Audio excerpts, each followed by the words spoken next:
All right, our next session. I'm so excited for this. We're joined by Christian Catalini of LightSpark. Christian, how are we doing today, man? Thanks for joining us. Great. Excited to be here. I was just reading through the manifesto on the Spark website, and I was getting, my engines were running. I'm getting fired up.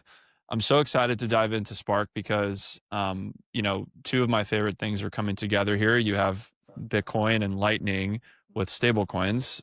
For me, Bitcoin was really where this whole journey began many years ago. So excited to have you on and be a part of this live stream session with us. Why don't we start with your role at the company and maybe a high level of how you explain Spark to maybe folks who are just getting started with Bitcoin and stablecoins, how you might explain the company a little bit. Yes, I'm one of the founders of LightSpark and I lead strategy, which, it's something that really changes month by month, depending on what our top priorities are.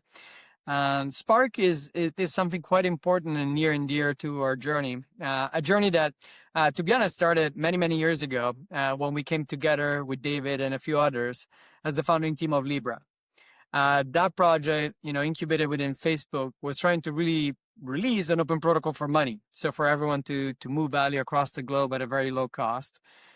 We spent 4 years fighting regulators across the globe, trying to bring that to life. We were definitely early and we miserably failed. But as part of that lesson, I think we saw not only the mistakes we made, but also kind of what the future should look like in this space. We went back to Bitcoin, which was kind of how many of us had entered crypto anyways. And we had a very strong conviction from there on that whatever the future of money will be, it will be built on Bitcoin. Now, the challenge for the first few years of LightSpark is that, as you know, Bitcoin is extremely difficult to build on. It's a bit like building for space. It's so limited. It's so constrained. So we started with Lightning and we made Lightning eventually work. Today, more than 15% of Coinbase Bitcoin transactions are on our stack, which is something that I know our engineering team is really proud of. But Lightning can only really serve kind of custodial to custodial interactions. A large exchange, a neobank, a fintech, a large wallet. Of course, Bitcoin and stablecoins are a lot more than just custodial solutions. You need to be able to bridge Bitcoin to millions and then billions of people. You need to, go quickly and seamlessly between Bitcoin and stablecoins. They're different assets, they're different purposes, and they will play a different role, I think, over the next few years. So our CTO, was really bothered by these constraints and really wanted to turn Bitcoin into something that could meet and exceed what you see on other chains from EVM to Solana. That really landed us on Spark. Spark is a solution that is stress minimized. And of course, will get better over time, assuming, also there's also new opcodes. The flexibility of what you'll be able to do on Spark will greatly increase. But even today, you can essentially create a low-cost, non-custodial wallet with minimal friction anywhere on the globe. And that non-custodial wallet can hold Bitcoin in a way where they don't need to trust a third-party provider. And in fact, they have unilateral exit. At any moment in time, if they don't like Spark, they can go back to Bitcoin L1. We think it's a game changer. And the part that makes it even more exciting is that on Spark, you can have tokens. And of course, the first token to take a lot of attention is a stablecoin. Stablecoins have done a lot in payments and beyond. They've done a lot for democratizing access to financial services. And the intersection of Bitcoin and that, I think is going to be truly powerful. So let's start with the anchoring of so much there, man. Your background is so interesting with just the relationship with David, the early Libra days. Like, there's so many amazing people who've come from that cohort of builders who are now just incredibly. Yes, they're shaping crypto in many different companies. It's sort of like the modern PayPal mafia in a way of like our current moment of like. Those who are really pushing forward like incredibly powerful and widely used on-chain use cases are a lot of folks who are like in that cohort of builders. Tell us a little bit about, maybe for those also who are newer to the space, like we hear things like Bitcoin is slower than EVM or things on Solana. Like, why is that? How does something like Lightning get involved here? I know this is kind of elementary. We're kind of going back to the macro, but Help people think about this and why it's historically been kind of difficult to get something like stablecoins onto Bitcoin. Yeah, so I mean, Bitcoin doesn't have the programmability and the flexibility of more advanced chains, right? It was designed to be that simple because its job is to be that neutral, universal form of neutral money that everyone can have access to. So that involves trade-offs, right? If you deeply care about decentralization and don't want to make the machine too risky and complex, you go for something that is kind of bare bones.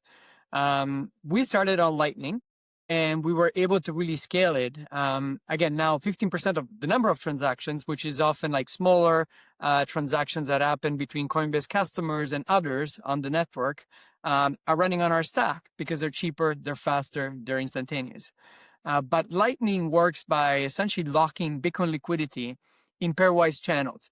It's a little bit like correspondent banking, where, you know, if you need to go from one bank to the other and they don't have a direct connection, you're routing through a network graph. So our first phase of LightSpark was really all driven by applying AI and ML through a product called Predict to make sure that we would ensure liquidity is always in place and you can have reliable payments on this essential Bitcoin network graph. We pushed that to its limit. But of course, if you're planning the next 10 years of Bitcoin, you want to make sure that anyone can hold Bitcoin in a non-custodial fashion, not just through a custodial provider, anywhere on the planet. And it should be as easy to get onboarded on Bitcoin as it is to, open a mobile wallet. The reality of Lightning is very far from that. And so we quickly realized that if we were only building on Lightning, we would hit a ceiling of where Bitcoin could go. Spark resolves all of those trade-offs and gives us something where essentially anyone can spin up a wallet.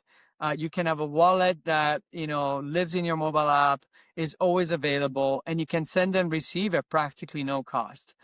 So it's really frictionless Bitcoin money movement, and you can tokenize assets so that now not only you can move Bitcoin, but you can move stables on the same neutral and open infrastructure.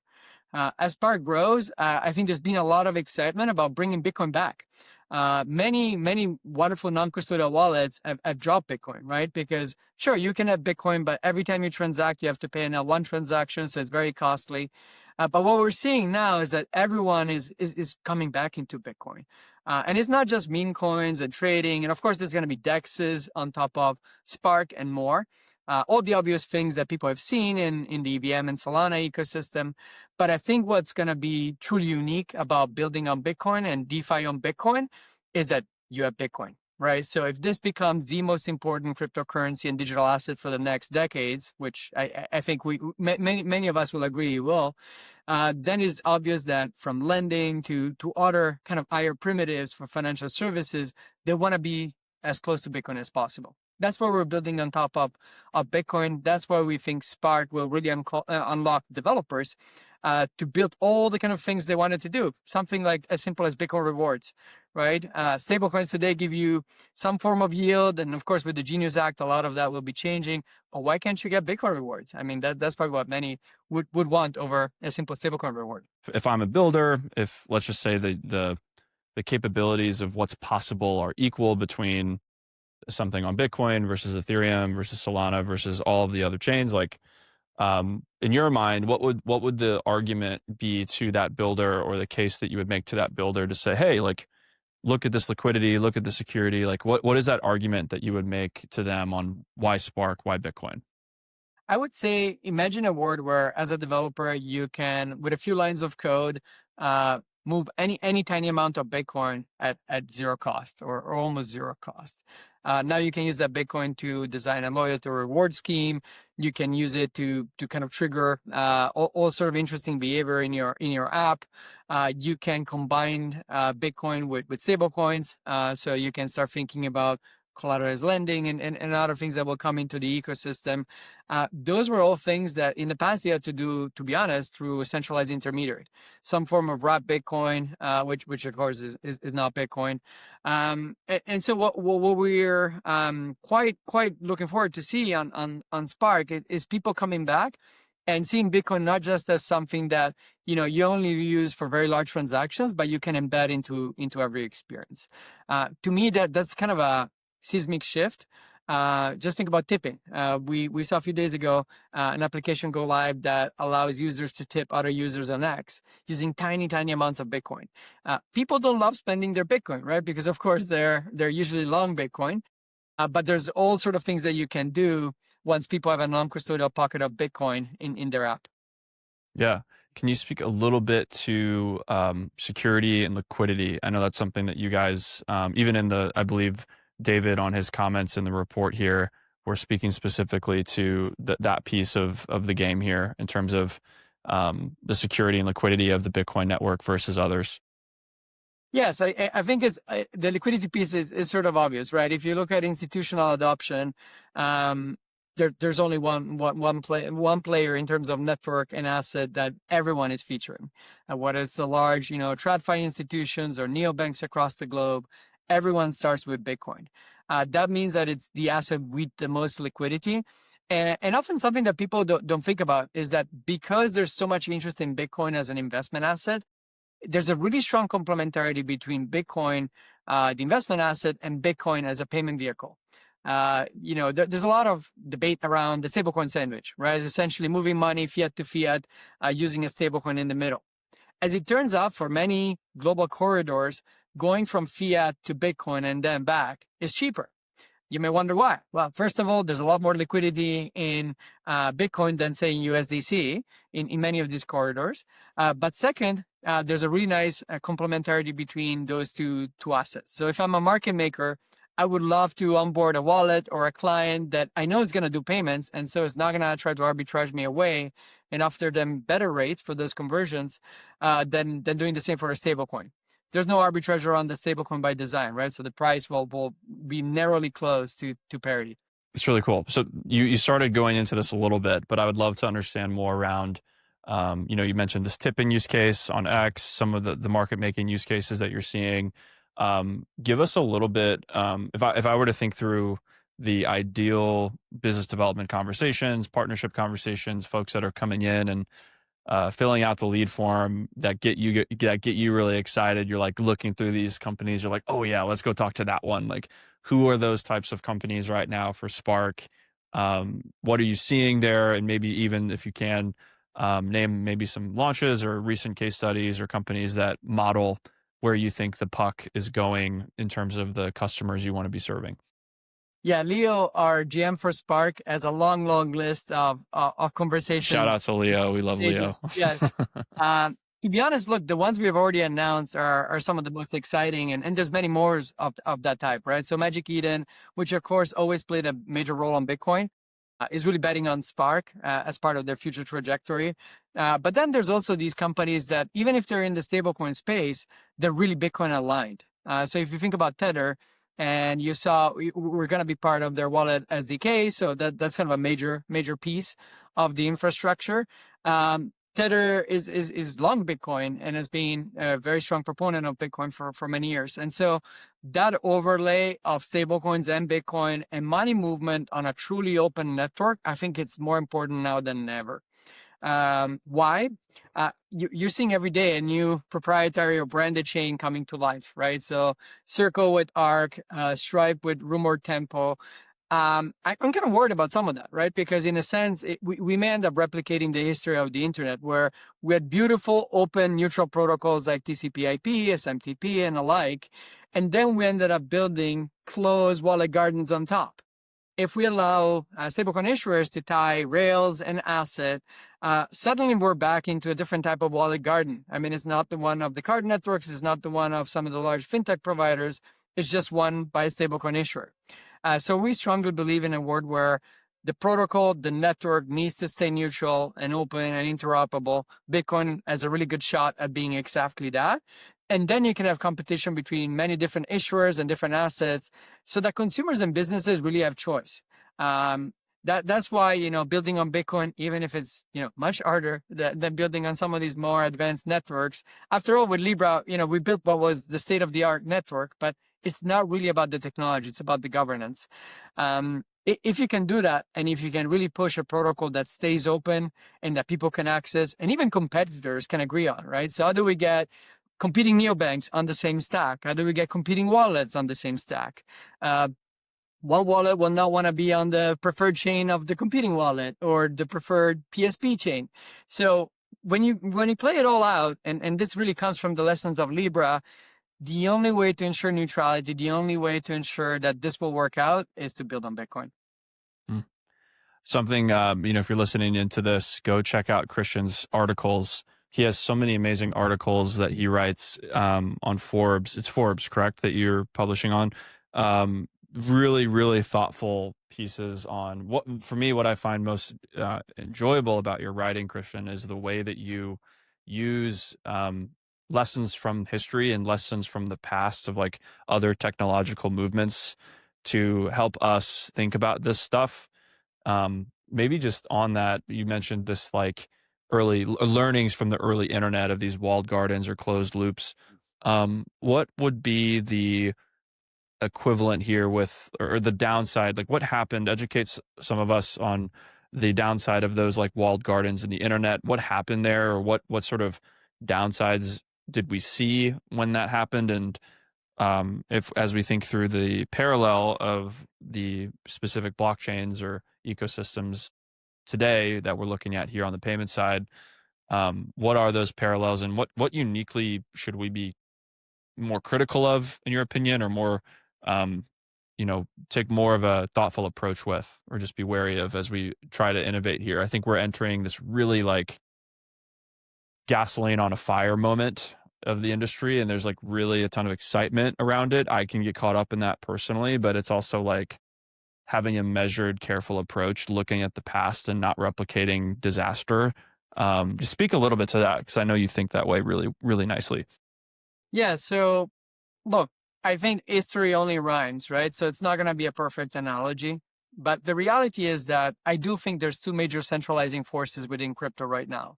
One, it's the asset, right? Stablecoins solve a massive problem, which is volatility. But at the same time, they inevitably bring a big centralized intermediary in the picture. It's the one that manages the reserve. It's going to be regulated under the Genius Act. You have to trust that entity.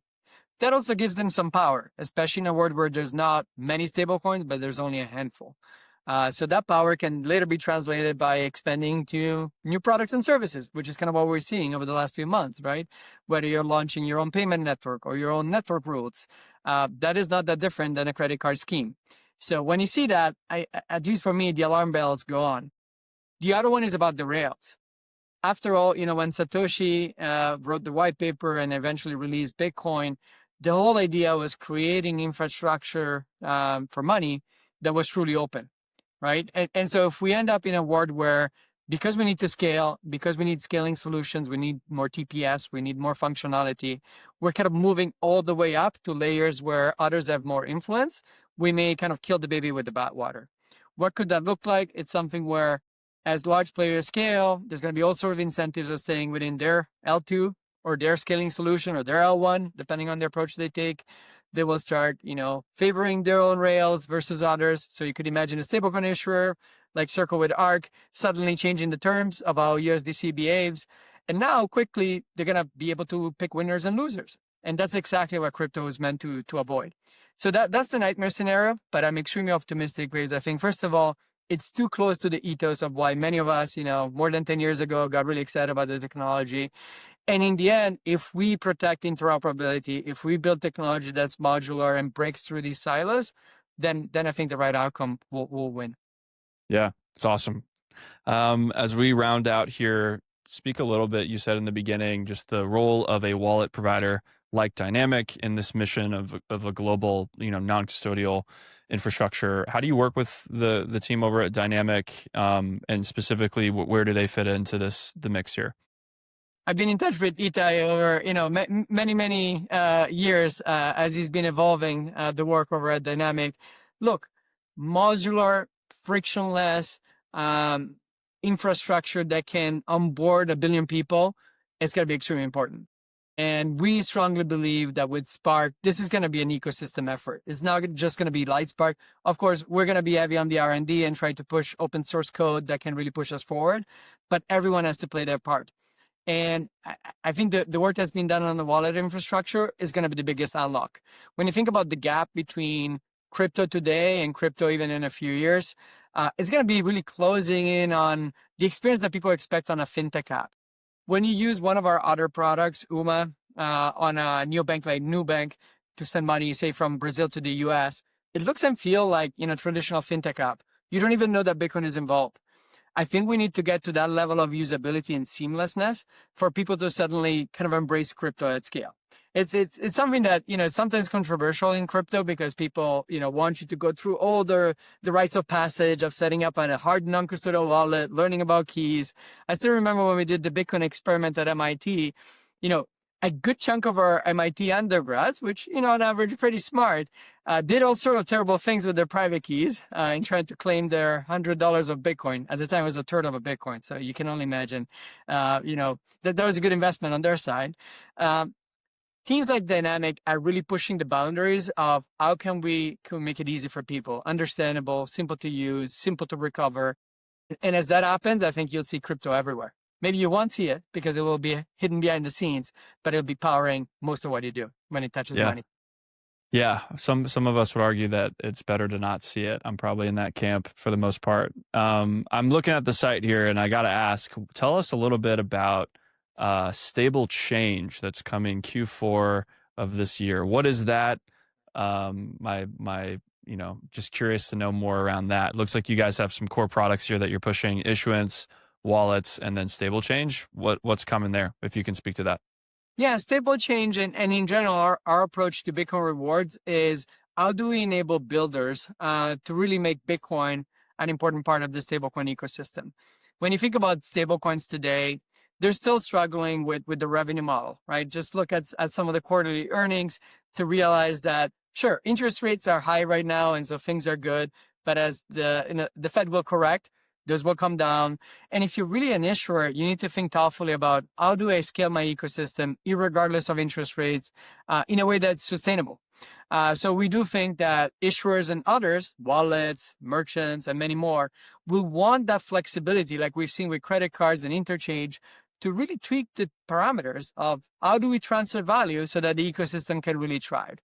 Stable change is really designed to help issuers, wallets, and everyone else to benefit from growing the ecosystem. Developers will be able to tweak it and experiment with it. We do think it's going to be an important component. And again, like Bitcoin rewards is one of these things that wasn't possible before because Bitcoin was so clunky and expensive. It now becomes trivial. And I would ask you, like, if you could have, your stablecoin rewards or yield in stablecoin or Bitcoin, which one would you choose? Yeah, I would, for me, I would take both. That sounds like that's the beauty of Spark. You can have stable coins on Bitcoin. When you, is the name modeled after interchange, like stable change? Is that the kind of cheeky name there? Interchange. We don't want to recreate, a lot of the wrong things that the word has because of interchange. Yeah, I think most people say that word and there is a negative connotation, but it is, I'm excited to see more of that. It sounds like it's going to be a flexible way for builders to kind of move incentives around and kind of mess with the reward side of this, which is cool. Excited to follow more of this. And just, Christian, thank you for the time. It's cool to see the different seasons that LightSpark has gone through. We've been following you guys for, I met Leo for the first time over a year now. It's been fun to see like the UMA really explode, the Coinbase partnership. Would you say that like now when you think of UMA, Nubank, what that looks like, would that represent something that now could almost be something you could build on top of Spark, like these types of experiences? Do you think about it that way, or does UMA seem more separate from the Spark, like the Spark team, the Spark focus, or are these two things kind of living in harmony at the company right now? Absolutely. I think they're all converging on the same long-term goal with very different markets, right? So with UMA, and you've seen this week, we've announced also SoFi. So we have the first US bank that is using Bitcoin for global money movement. I mean, that in and of itself, a few years ago, people would have thought would be crazy.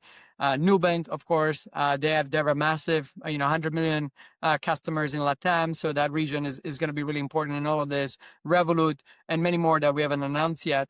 That is all about, connecting in financial institutions that want better rails, better money movement, 24/7, real time, to Bitcoin as a network and as a neutral asset. Spark, of course, is trying to do a lot more also on the non-custodial side and allowing builders and even degens and DeFi to thrive on Bitcoin. But of course, at some point when everybody can have a wallet with, say, a Tether asset, coin, non-custodial, and these things can really scale, I mean, the two will be indistinguishable. So I think they're the different stages of evolution, but within the company, people are excited about both. Yeah, I am too. Well, this was great, man. Thank you for taking the time here.